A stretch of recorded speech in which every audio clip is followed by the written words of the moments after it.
रहा हूं, जहां जहां उनके चरण पड़ते हैं पता नहीं कौन सा चमत्कार होता है। देखिए, वो गुवाहाटी से शुरू किए तो चौपाटी में देवड़ा जी छोड़ दिए, वो बंगाल में पहुंचे, दीदी ने मुंह मोड़ लिया, वो झारखंड पहुंचे, सीएम बदल गया, अगर वो बिहार पहुंचे तो जो उनके सूत्रधार थे नीतीश कुमार जी, उन्होंने ही उनको मझधार में छोड़ दिया, वो उत्तर प्रदेश पहुंचे तो आरएलडी अलग हो गया, सपा से औपचारिक गठबंधन की घोषणा का जश्न भी नहीं मना पाए थे कि समाजवादी पार्टी के ही 7 विधायक टूट गए। चलिए आपको सुना देते हैं। जयराम ठाकुर, कैसे हैं आप लोग? उम्मीद करती हूँ आप लोग बहुत बढ़िया से होंगे। आप सभी का स्वागत है मेरे YouTube channel secular insider time में। आज हम बात करेंगे सुधांशु त्रिवेदी की, जो भाजपा के लीडर हैं, साथ ही उनके साथ में है कांग्रेस की लीडर, कांग्रेसी हमारी सुप्रिया सुले जी। ये दोनों की आज बहस होती है, बहस बड़ी तीखी रहती है और बहस का जो मेन मुद्दा है वो हिमाचल प्रदेश के जो चुनाव को लेकर के है। देखते हैं इनकी सरकार, कांग्रेस की सरकार वहां बनी रहती है या कुछ अभी और बाकी है फ्रेंड्स। तो बिना देरी करे शुरू करेंगे आज की ये वीडियो।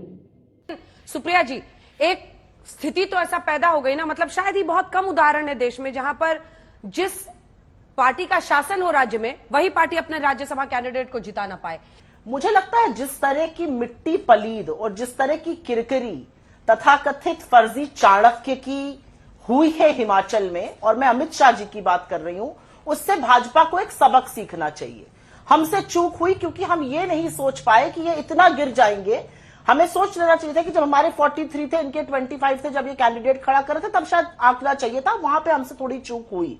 इनको हमारे एक विधायक के आंखों के आंसू से बड़े आहत थे।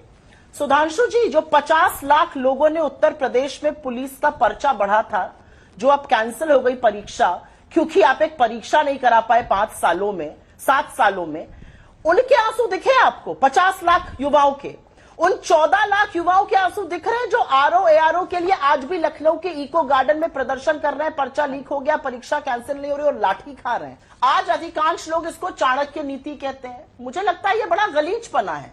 कहीं पर भी जाकर बोली लगाना, कहीं पर भी जाकर विधायकों को खरीदना, अपनी ईडी सीबीआई इनकम टैक्स भेज देना। मुझे लगता है कि जिस तरह से भारतीय जनता पार्टी ने पहले कर्नाटका में, फिर उसके बाद मध्य प्रदेश में, इस सत्र से पहले जिस तरह से चुनी हुई सरकारों को गिराया, इस पर इसकी भर्त्सना होनी चाहिए। जी सुप्रिया जी, डीके साहब भी तो यही कर रहे हैं कर्नाटक में, सिद्धारमैया करें या डीके करें, वहां पर 2 लोगों का कैसे अंतर्मन जाग गया? और वो क्यों नहीं कहा जाएगा कि धन बल और दबाव का असर रहा? क्योंकि ये सवाल इनसे यूपी पर भी पूछा जा रहा है, हिमाचल में भी पूछा जा रहा है। बहुत अच्छा सवाल आपने पूछा। तो डीके क्या कर रहे थे? वो दोनों का कैसे? बहुत अच्छा सवाल आपने पूछा, और सवाल पूछना मैं बताती हूं। बहुत अच्छा आपने सवाल पूछा। जो राज्यसभा का इलेक्शन होता है उसमें कोई विप नहीं जारी हो सकती है, तो किसी ने अपने अंतर्मन की सुनकर दे दिया। अगर इन विधायकों ने लग रहा था विधायकों कि के हम साथ आप लोग चुप रह जाएंगे, जी, आप लोगों की डील क्या थी? गेम खेला हो गया। जब वो वापस आए पार्लियामेंट, जब वो विधानसभा में वापस भी आए तो बीजेपी की तरफ बैठ गए, वो कांग्रेस की तरफ जाके बैठे ही नहीं। आखिर ऐसा क्या हुआ? पंचकुला आप लोग ले गए थे, पूछ रहे पंचकुला क्यों ले गए? कहना चाहूंगा कि सुप्रिया जी को खाम में व्यक्तिगत टिप्पणियां नहीं करनी चाहिए, पर मैं कोई व्यक्तिगत टिप्पणी नहीं करते हुए क्रमवार जवाब दूंगा। इन्होंने पहले कहा कि इतने पेपर आउट हो रहे हैं, योगी सरकार ने सख्ती से कार्रवाई की।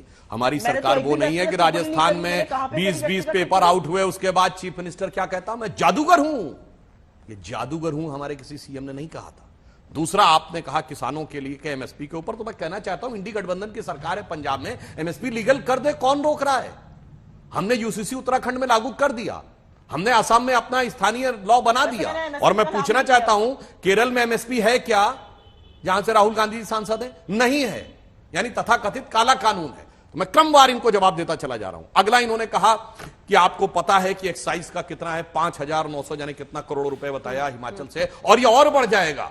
यानी नशे में डुबोकर शासन करना है। एक राज्य जिसकी 1.5 करोड़ की पॉपुलेशन होगी, उसमें इतने 1000 करोड़ रुपए का एक्साइज का कलेक्शन आएगा, तो आप समझ सकती हैं किस आधार पे शासन करना चाहते हैं। अब इन्होंने कहा अंतर्मन की आवाज, इनकी बात सही है, टेक्निकली राज्यसभा में वो नहीं होता है, तो जो सपा से आए उन्होंने तो अंतर्मन की आवाज बोली।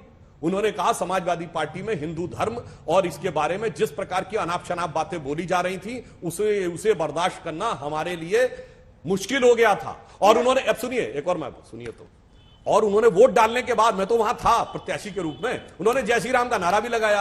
तो यहां तो अंतर्मन समझा जा सकता है, पर उन 2 लोगों में जिसे डीके शिव कुमार जी ने माना जाता है मैनेज किया है, उसमें अंतर्मन था, यह अंतर्धन था, यह अंतर्द्वंद जनता की नजर में सदैव बना रहे। कि आपको आज की वीडियो देखा आपने, यहाँ पे सुधांशु त्रिवेदी ने कितने फैक्ट के साथ अपनी सभी बातों को रखा है। साथ ही कांग्रेसी प्रवक्ता हमारी जो है सुप्रिया श्रीनेत, इन्होंने भी अपनी बात को रखा है। आपको क्या समझ में आया इस वीडियो से? आपको क्या मतलब आप क्या कहना चाहेंगे इस वीडियो को के बारे में, ये आप मुझे कमेंट सेक्शन में बता सकते हैं। इसी तरीके की वीडियो के साथ मैं फिर हाजिर होंगी, तब तक कमेंट्स में लिखना ना भूलें।